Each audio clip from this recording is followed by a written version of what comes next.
1,4 miliar uang nasabah dipakai untuk judol. Oi. Nate.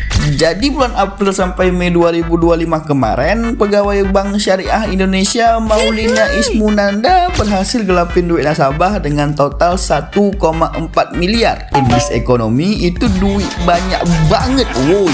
Kejadiannya itu dilakukan di kantor cabang wilayah Sabang pas Kak Maulina ini menjabat sebagai CSR. Emang gimana gelapinnya, Min? Kalau kata Kejari Sabang, si Maulina ini bikin pertama setoran fiktif, yang kedua masukin tanda tangan nasabah, yang ketiga narik tabungan nasabah tanpa izin dengan gunain akun dan otoritasi atasannya. Kayaknya si bro atasan ini salah percaya orang yang bikin emosi. Jujur emosi.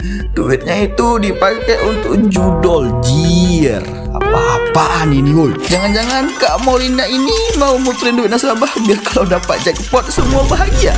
Gimana nih Bank Syariah Indonesia? Ada komentarkah dari kalian?